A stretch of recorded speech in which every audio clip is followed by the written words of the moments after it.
3 groups had this letter that was requested to be anonymous. Dianne Feinstein and her staff, the Congresswoman from California and her staff, and the lawyers. Somebody betrayed her trust, and if you can't figure out why, you shouldn't be driving.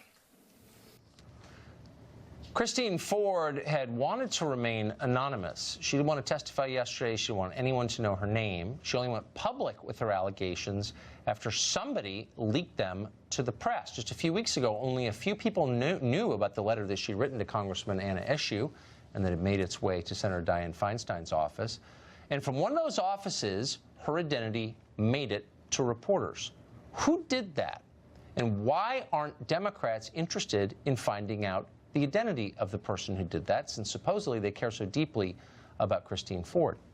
Andy McCarthy was an assistant U.S. attorney for the Southern District of New York. Joe DeGenevo was a U.S. attorney in Washington. They both joined us tonight. Andy, to you first.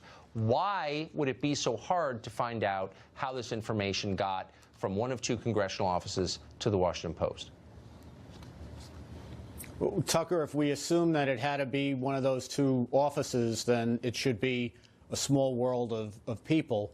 I think the problem that we have factually is that the first press outlet who got it, The Intercept, now says that Feinstein, Senator Feinstein, was not the source. That doesn't mean that the other California Congress critter, as you point out, could not be the source, or that it could have come from the lawyers, or perhaps an acquaintance or friend of Dr. Ford.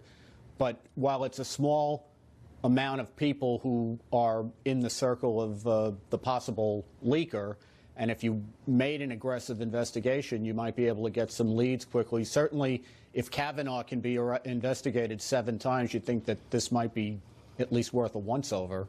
Well, you would think They're that, not Joe. apparently interested. If you cared about Christine Ford, wouldn't you care deeply about who betrayed her and overturned her life? Well, of course you would, but this is not what it's about for the Democrats. This is not about ethics or morality or rightness. It's about power. The Democrats leaked this. Her lawyers leaked it. Maybe she leaked it. Somebody in her family leaked it. We know one thing. It wasn't the Republicans who leaked it because they didn't have the letter. So it was somebody who wanted to use her and to make it part of the process of trying to just flay away at Judge Kavanaugh. This is part of the disgusting display that the Democrats have created. They're trying to make it look like it's something that's serious. In fact, it's awful, and it's demeaning the country. It's demeaning the Senate.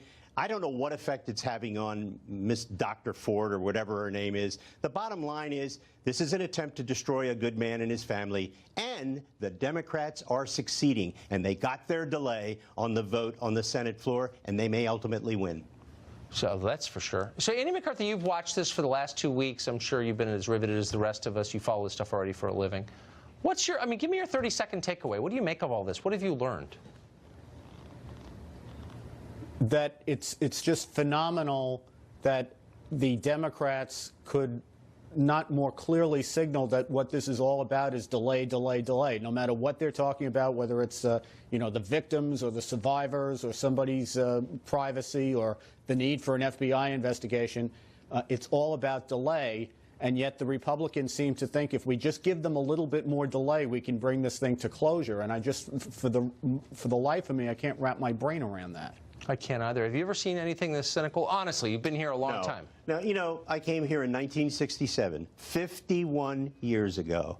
I have never seen anything like this. And to watch Senator Coons today do that unctuous, just supercilious description of how wonderful it was to work with Senator Flake and how all we wanted was just a little bit more time. I mean, this goofy, disgusting performance by the Democrats. The Senate used to be a beautiful place. It's now a very, very ugly place, and the American people are being just harmed by this. It's awful. It's just awful for the country, and the Democrats don't care one whit because all they care about is power. It's true. Andy, Joe, thank you both very much. I hope you get a weekend away from all this stuff. I'm going to try.